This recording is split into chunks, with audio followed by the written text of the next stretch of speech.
In some places, the earth is still much as it was when it was young, barren, void, and lifeless.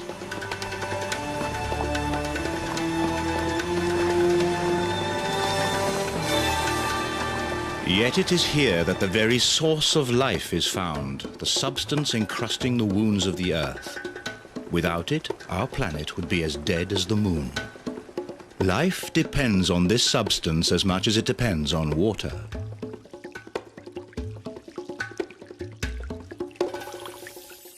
It is water that washes this mineral from volcanic rock and takes it down to the oceans. Wherever rivers feed into a drainless basin, these saturated waters form vast lakes, some of them veritable inland seas. But climates change. As rainfall declines, the rivers that feed such lakes dry up.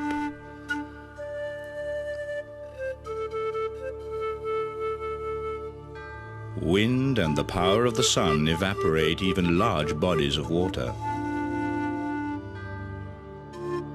What remains behind is a dry sea of dazzling white crystals. Salt, tears of the earth.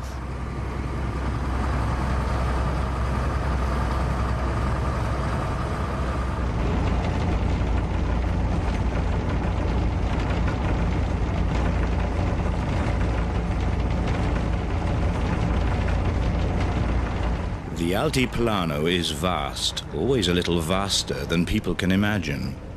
There is no road across the Salar de Uyuni, Bolivia. Once a week, this ancient vehicle travels a mathematically straight line, 70 miles one way, to a handful of villages on the fringe of the Earth's largest salt desert. Like a space shuttle, it is their only connection to the outside world.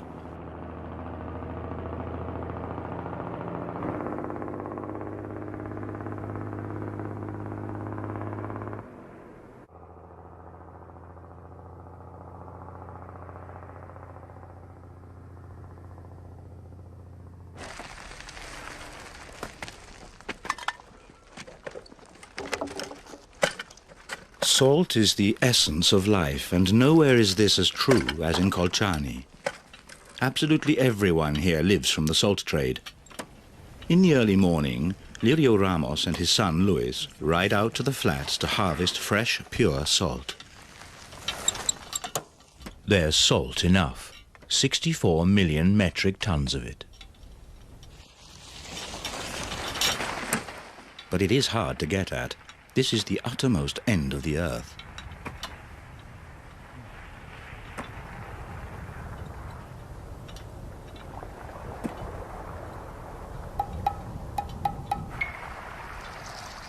To make things worse, the salt flats are surrounded by a ring of impassable bog.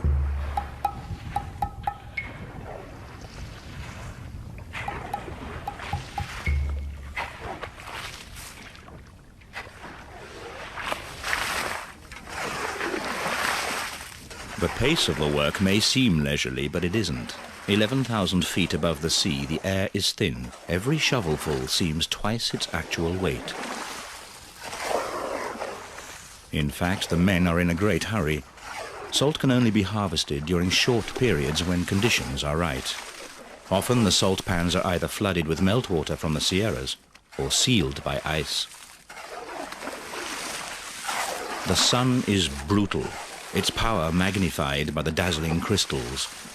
Without protection, the men would go blind in a single day.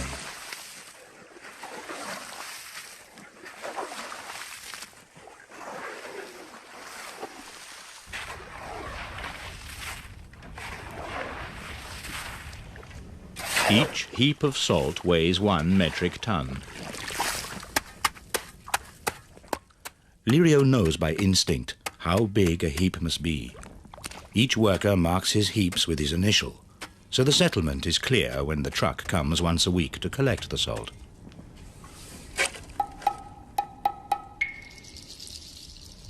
For the sake of this white crystal, blood, sweat and tears have been shed throughout millennia. Human blood, sweat and tears contain about as much salt as does seawater. Just to survive, the body has to take in 5 to 10 grams of salt every day.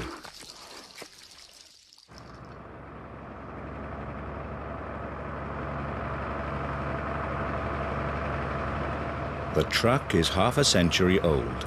It's been smuggled from neighboring Chile, the continent's richest nation, to its poorest, Bolivia.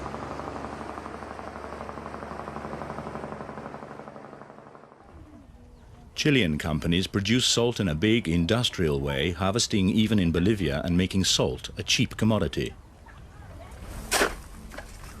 With their manual production, the small family businesses around Colchane have to struggle against powerful competition.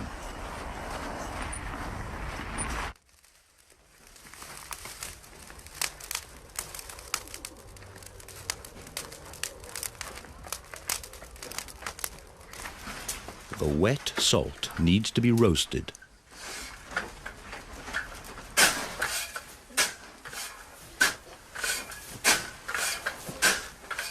Above the timber line, cactus and desert brush are the only fuel available.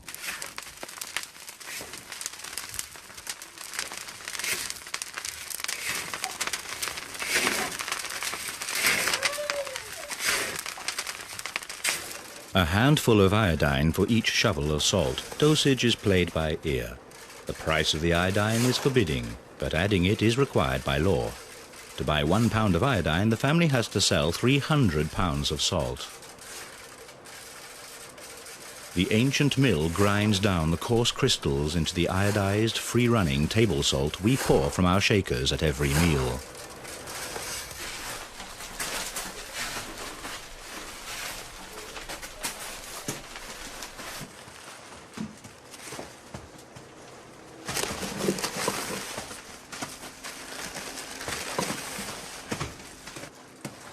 Colchane still supplies much of Bolivia with salt. Doña Lupe's plastic bags with the red design are found in grocery shops all over the country.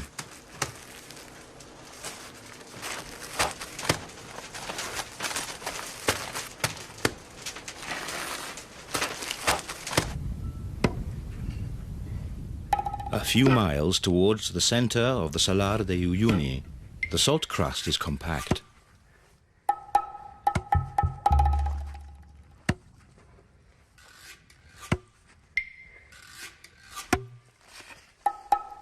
This compact salt calls for a different harvesting technique.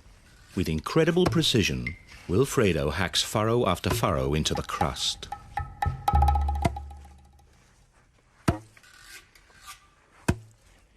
If the salt doesn't break at just the right spot, he's been wasting his time because he can only sell blocks weighing exactly 33 pounds.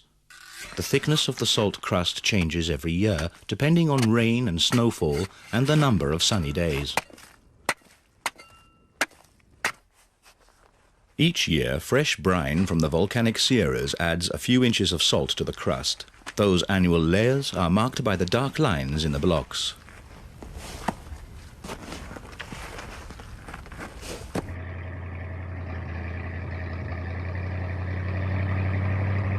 Every 2 days, Don Martin takes his and Wilfredo's harvest back to the village on his 1952 Dodge Transporter. A plastic bag always hangs underneath the engine to catch dripping oil. At the end of the trip, Don Martin simply pours it back into the system.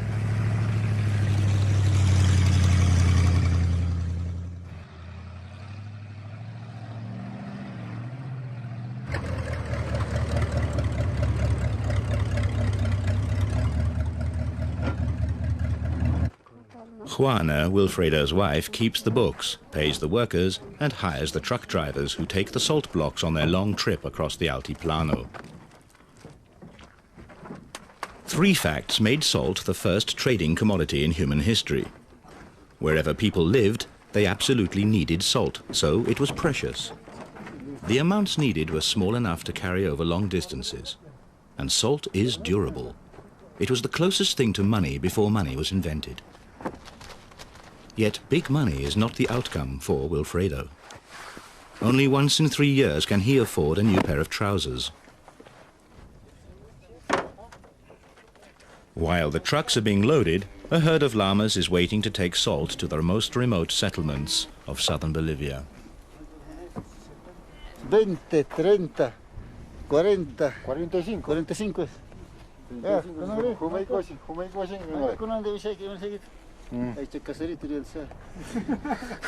Ja,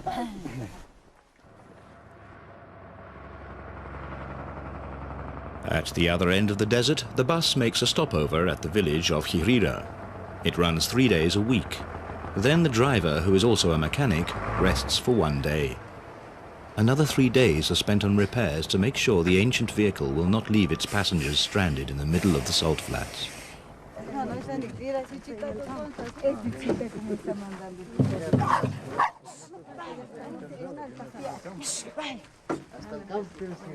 The journey across the Salar de Uyuni, the only market town on the fringe of the Uyuni salt pan, is a bone-shaking 3-day undertaking.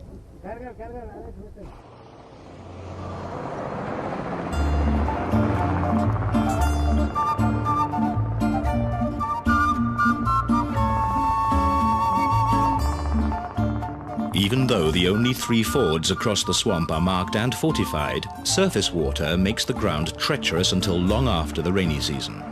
Straying from the track could mean the total loss of a vehicle.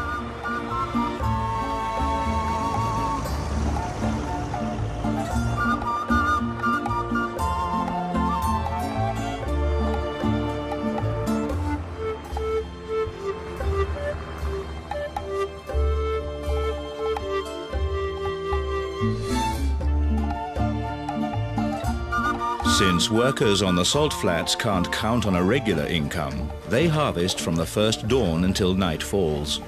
In spite of the bitter cold, they often spend the night out here in a shelter built of salt blocks.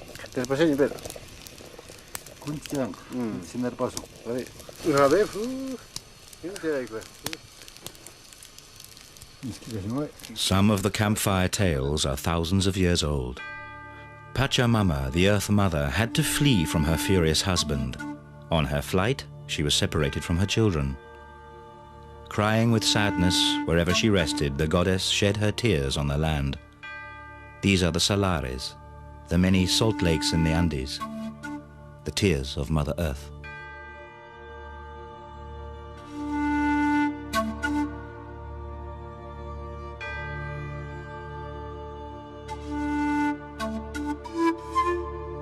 All around the Salar de Uyuni, there are remnants of ancient settlements of an unknown prehistoric people.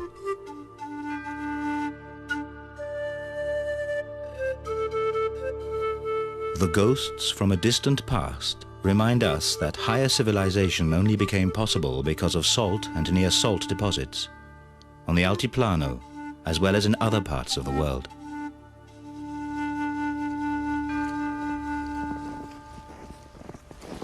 A world and 3 millennia away in the heart of prehistoric Europe, salt made people cross the high Alps even in the middle of winter.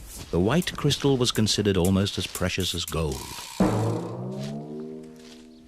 3,000 years ago, the first highly developed civilization in Central Europe rose around a giant salt mine in the Austrian Alps. Thousands of miners worked at this place. It gave its name to a major era in Celtic Europe, the Hallstatt period. Hallstatt simply means the place where salt is found.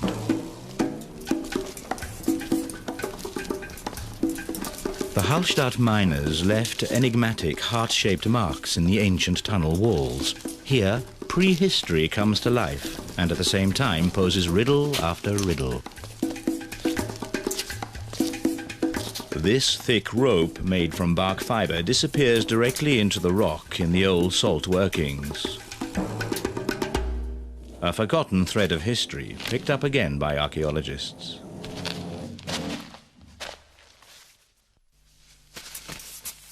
Wherever they dig, they find traces of the Hallstatt miners, tools, scraps of leather, shoes.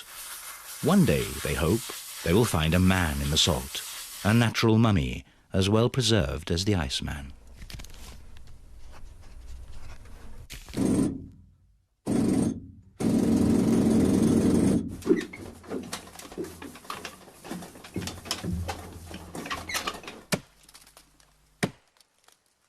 The archaeologists are using their finds to reconstruct the first tools of bronze and iron and try them out.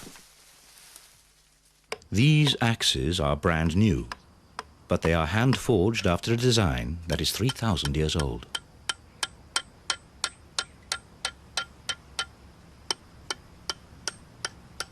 The great salt deposit that would attract so many people, how was it found? The key was water. Salt springs gave the clue to the underground treasure. 130 million years ago, tectonic forces pushed up the Alps from an ancient sea floor.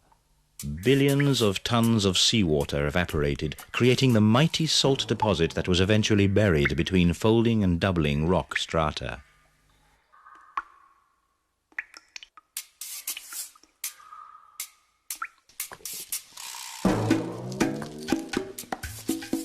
Long before Rome was founded, the Hallstatt people were following the salt springs into the bowels of the mountain.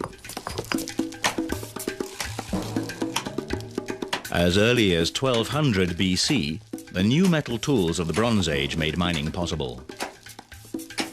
A new craft was born and brought civilization to a wild mountain region. Centuries later, salt monopolies would secure the power of royal dynasties.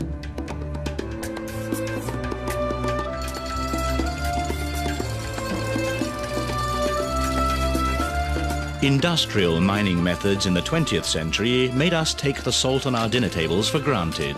The back-breaking toil of salt mining is long forgotten.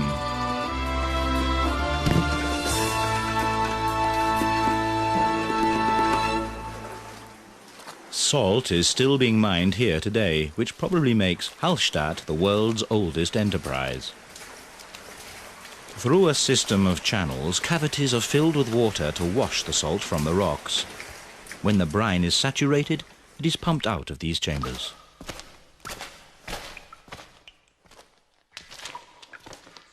With laser rays, subtle shifts in the cavern walls and ceilings are monitored. Once a year, the entire production is halted to check the safety of the mine. Although salt mining is now largely automated, miners still spend long days underground. To keep the salt rock from crumbling, the sensitive climate inside the mountain must be kept stable.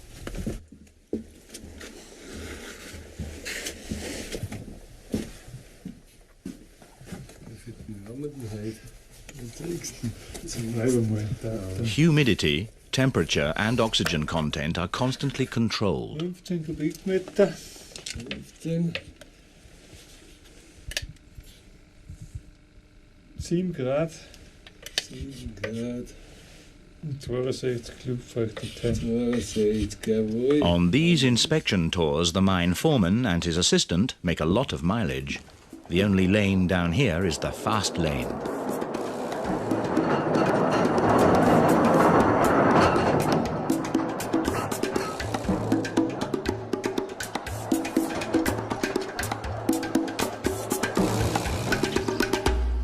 From Hallstatt, now a World Cultural Heritage Site, the world's first pipeline was built in the 16th century.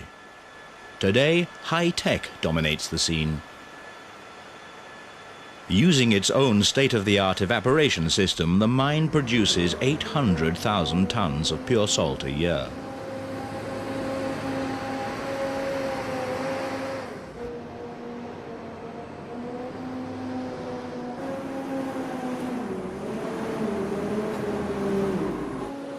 In modern Hallstatt, salt from a primeval ocean is being extracted from the depth of the Alps by dissolving salt in water. In contrast, an ancient method based on the very opposite process is still in use on Portugal's Atlantic coast. Here, salt is extracted directly from seawater. Work starts at 7, meaning Valdemar is expected at 7:30. After 7:30, the boss gets impatient.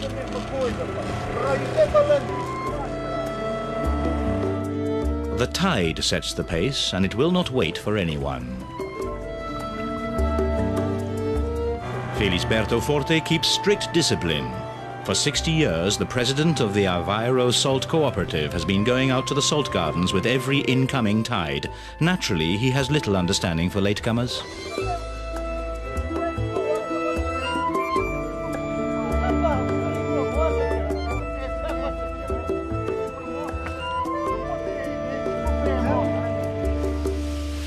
Harvesting salt from the sea is not simply a matter of waiting for the sea water to evaporate.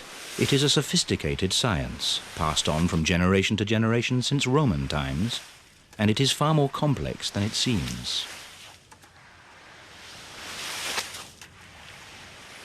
Valdemar and Gabriel carefully scrape the salt from the clay lining of the pool. This work demands a sensitive touch and much patience, and it depends on just the right weather.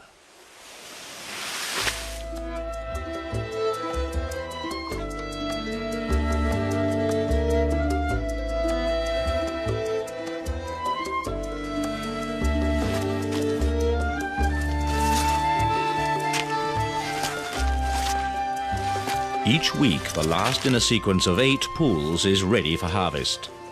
With 170 pounds of salt on their heads, the best way to move is run.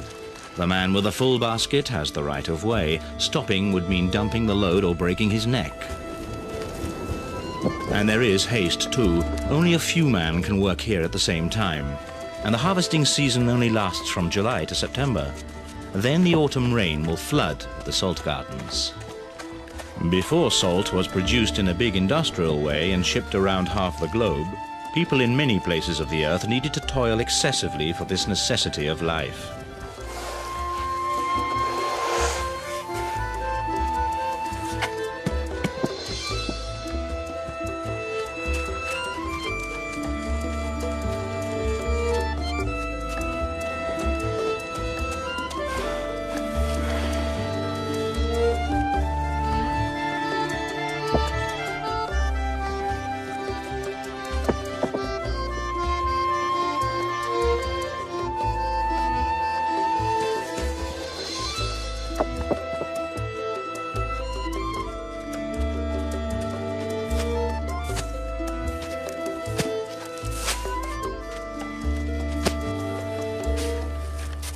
The Atlantic is a cold ocean, and the climate along Europe's western coast is anything but dry.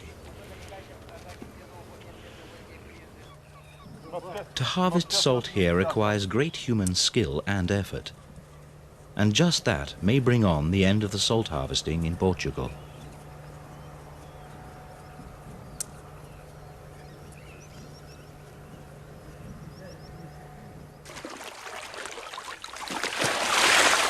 The men have been working hard in the heat. They've moved several tons of salt. Finally, they can relax. Thousands of miles further east, 2 men are also harvesting salt, but relaxing seems to be their main activity.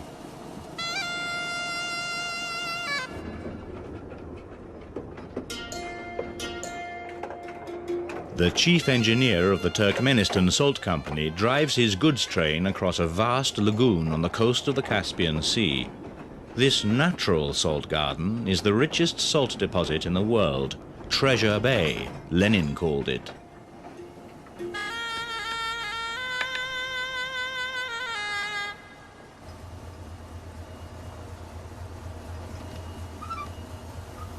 As soon as the train arrives, Greg and his mechanic start up the salt factory. After that, salt mining is fully automatic.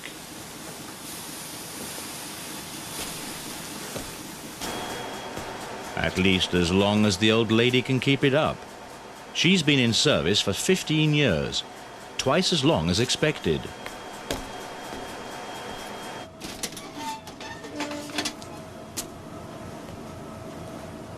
Everything is working as usual, and even the chief engineer can devote his attention to the state of play on the chessboard.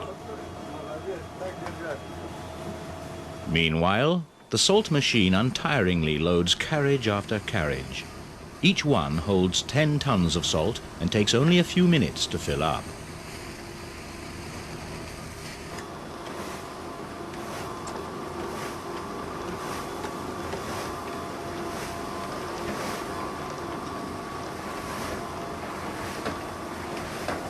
The chief engineer has spent all his working life on the lagoon. This year he completes a cycle. The machine is now again harvesting on the exact location where he first started harvesting salt at 16.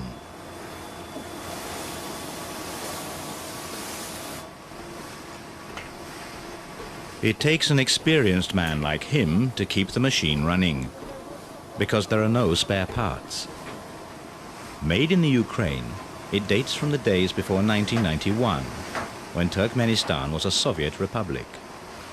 Today, Turkmenistan is independent. The salt reserves in the lagoons of Turkmenistan are immense. Even though the machine eats its way through several square miles in just a few weeks, harvesting seems to be a never-ending story.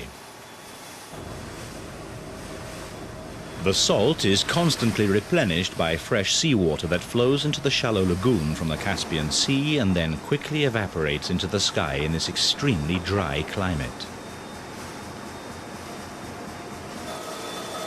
Two huge rotary heads penetrate 6 feet down and scrape away the soft, soggy crust of salt.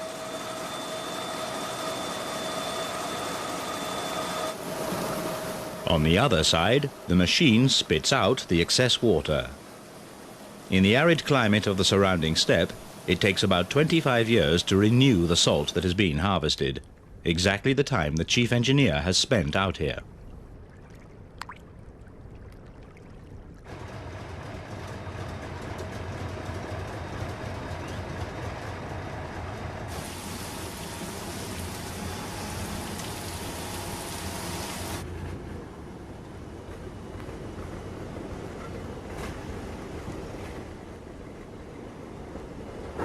Before the railroad was built in the 60s, thousands of laborers would carry the salt across the lagoon on their backs. While the loaded train rolls back into the camps, the men have ample time to continue their chess game.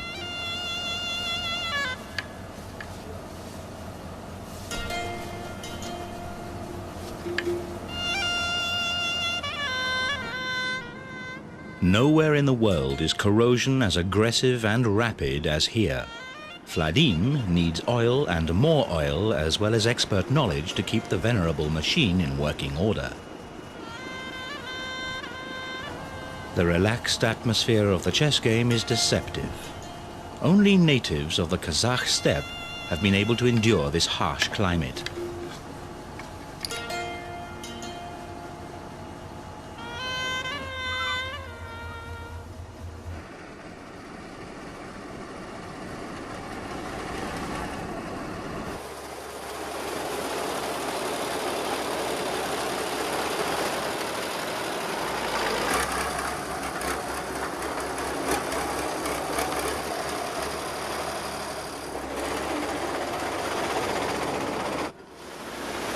Tug by tug, the rails are shifted so the rolling salt factory can begin the next strip.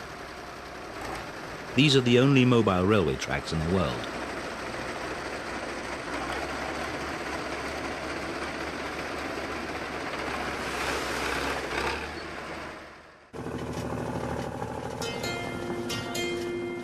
The 50-ton train must be steered over the wobbly rails with utmost care.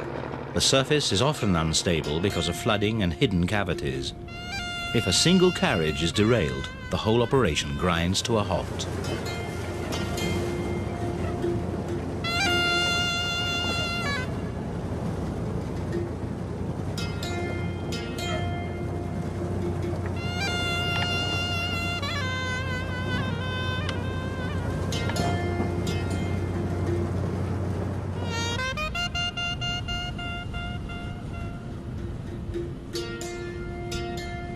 During the Stalin era, this lagoon served a double purpose. The lagoon was a gulag, and its object was the mass destruction of political enemies. Endless columns of forced laborers would be marched across these salt flats. For hundreds of thousands, it was a journey of no return.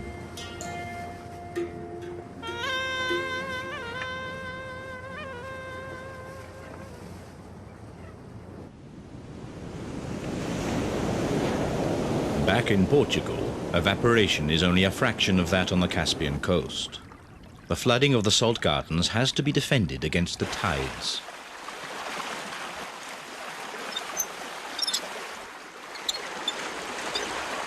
Felisberto Forte opens the water gate of the main basin that feeds the entire salt garden. From here, the water is conducted through smaller channels to a sequence of pools, last of which are the harvesting ponds.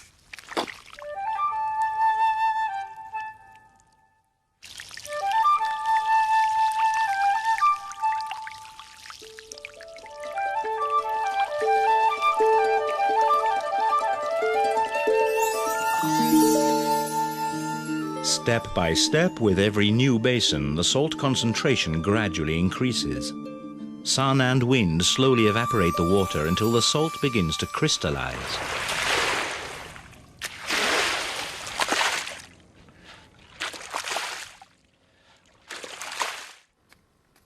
If a basin holds only a few liters too much water, the salt will not crystallize. On the other hand, if it dries too fast, a thin crust will block the evaporation. This delicate balance must be constantly checked and regulated.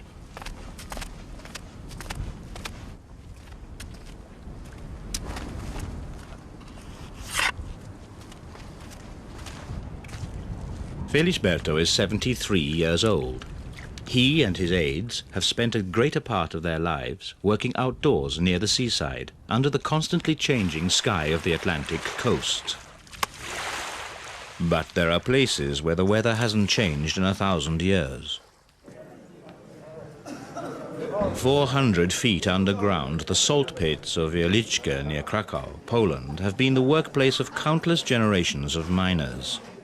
At the pit head, the morning shift is preparing for duty.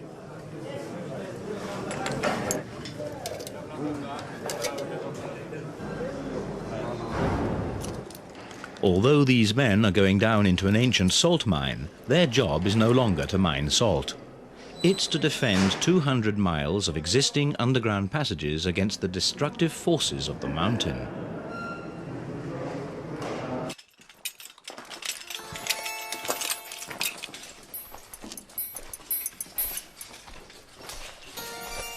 Even the way to work is extremely difficult for the miners. They have to walk for up to 6 miles to reach their workplace.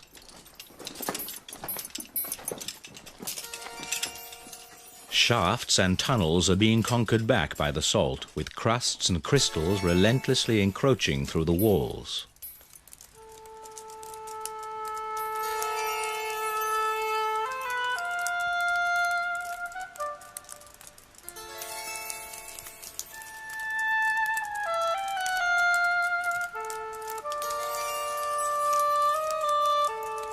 The humid air and the moisture in the rock draw bizarre salt stalagmites from the ceilings at a staggering rate.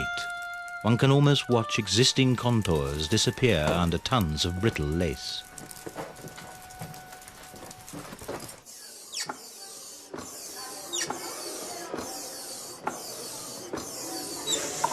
But it's exactly the high salt content and moisture in the air that makes the ancient mine worth fighting for. Because of its healing properties, Wieliczka is a climatic health resort.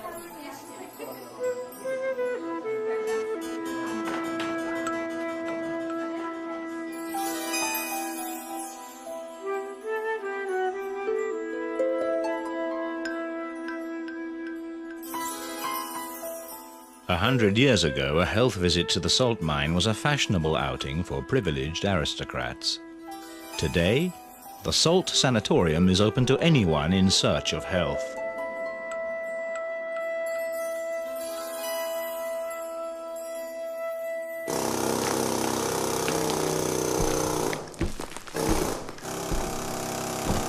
The mountain exerts enormous pressure on these huge underground halls. Supporting the ceilings and removing new salt crusts is tough and dangerous work. Curiously, some of these miners are professional mountain climbers.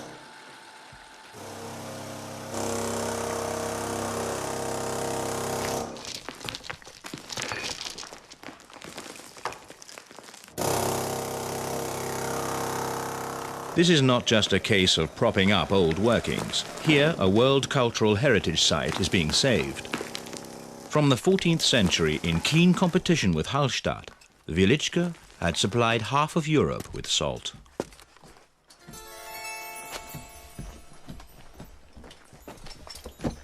Since medieval days, the Catholic faith has played a great role in Poland, and the miners of Wieliczka have always been among the most stalwart believers. Deep inside the salt mine, generations of God-fearing miners have created unusual places of worship.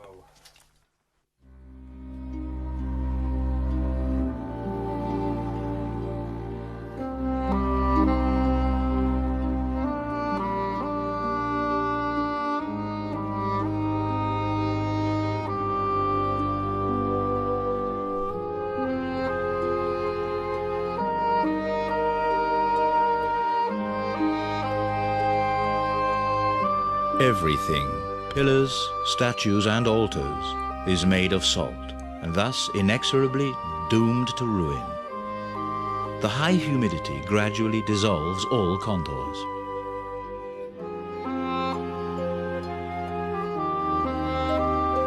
Even the crystal teardrops in the chandeliers are made of salt.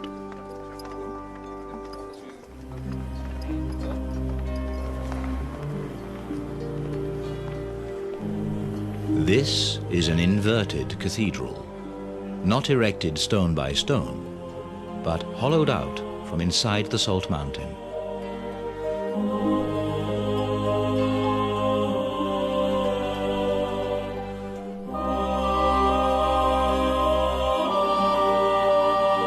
Driven by deeply religious feelings, untutored but talented miners turned into sculptors.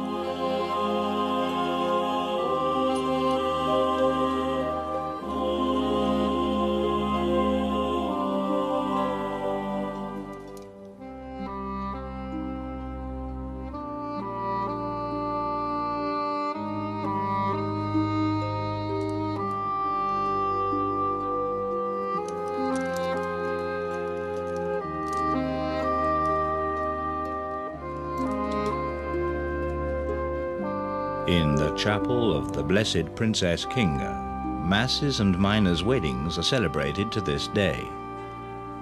Although salt is no longer mined here, the long history of salt in Wieliczka lives on.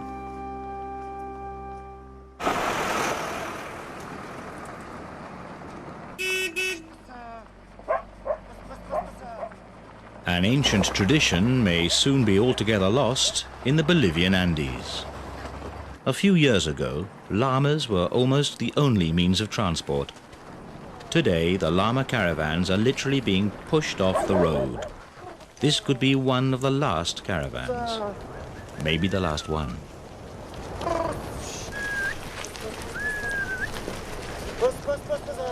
Each llama carries 65 pounds of salt. To move 1 ton, a herd of 30 animals is needed. Llamas are stubborn. Instead of cooperating when they are unloaded, they give Silverio and Agapito a taste of rodeo.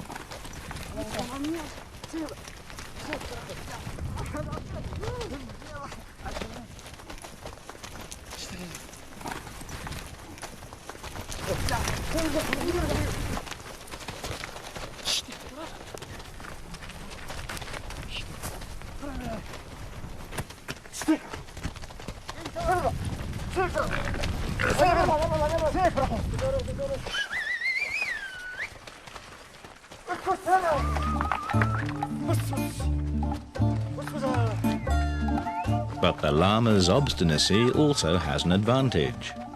The lead animal knows the way by heart, and nothing will distract him from it. This journey across the Altiplano will take 42 days in one direction and the same amount of time to return with a similar load. They climb and descend various passes of 14,000 feet.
On the trail, they spend the night out of doors, even at 14 degrees.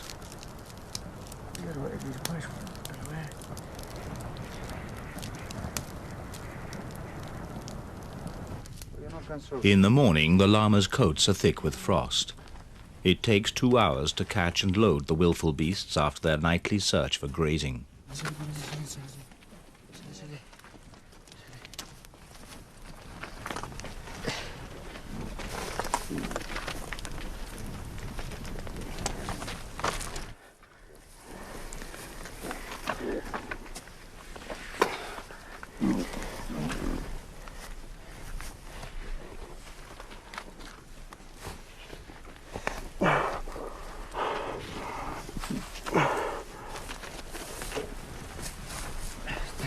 Silverio and Agapito have been sent out by their home village. They are to exchange the blocks of salt for maize. Where they come from, the altitude is too high and the climate too harsh to grow maize.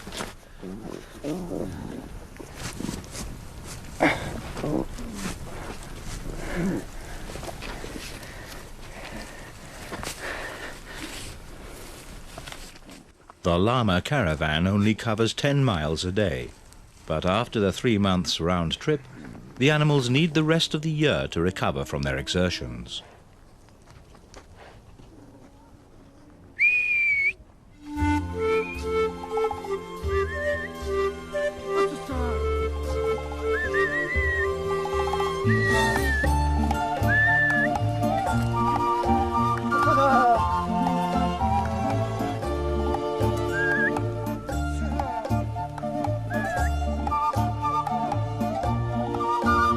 The young llamas trot alongside the older ones.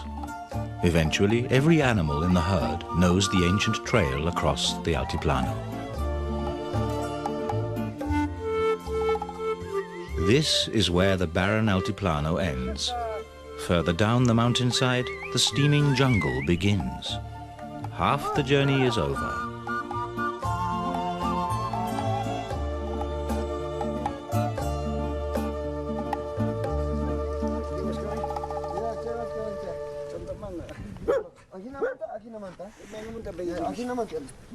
Towards evening, a customer appears and buys 2 blocks of salt.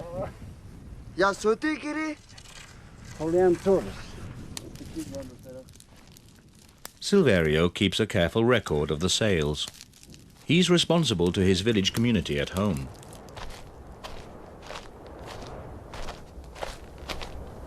Casual customers have to carry the 65-pound load home themselves, but regulars enjoy the privilege of home delivery.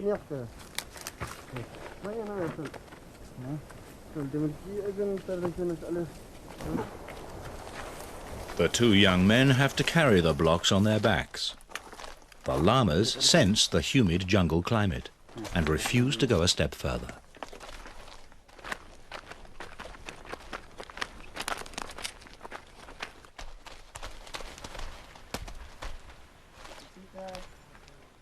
The salt is paid for with something much more valuable than money. The year's harvest of maize is in this basket. The buyer weighs the salt against his cobs of maize, 1 to 1.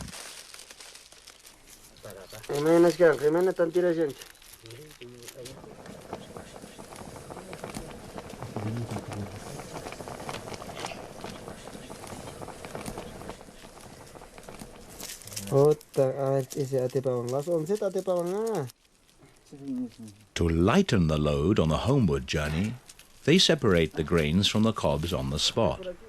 The peasant helps them while they exchange the latest news. Silverio and Agapito have completed the first half of their job. All the salt has been sold. They did well out of the maize deal. Next day they can begin their 6-week journey back home.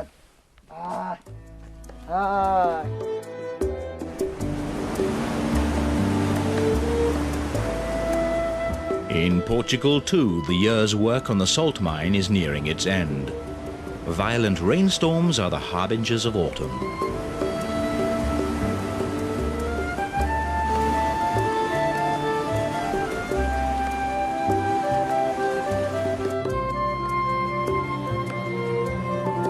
As soon as the rain lets up, Felisberto goes out to his salt garden. Everything is underwater. The harvest time is over.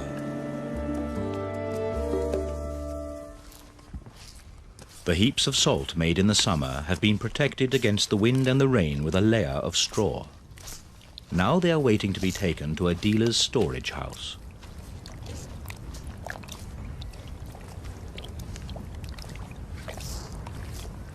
The salt gardens are resting now. The rainwater preserves the clay basins until the next spring. But the boats must be kept dry.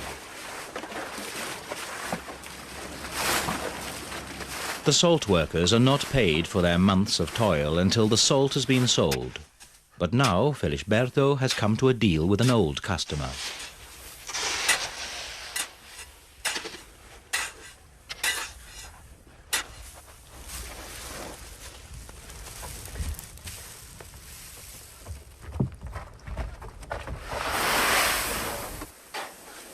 Valdemar and Gabriel have to carry 10 tons of salt to the boat, a quarter of a ton at a time.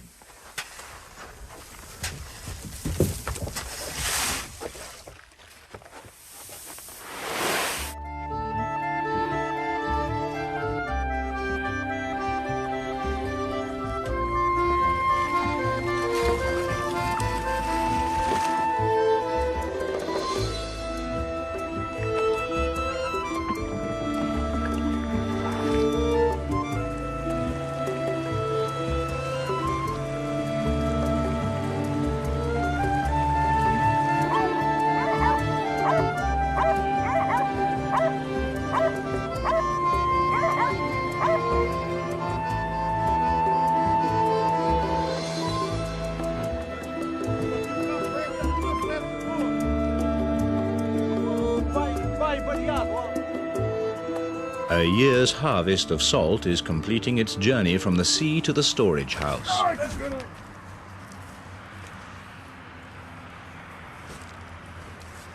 Year after year after year, the old lady who trades in salt has been instructing the men where and how to pour their loads. And here she goes again. Ai, o Gabriele, põe aí já, homem, que é para encher amanhã.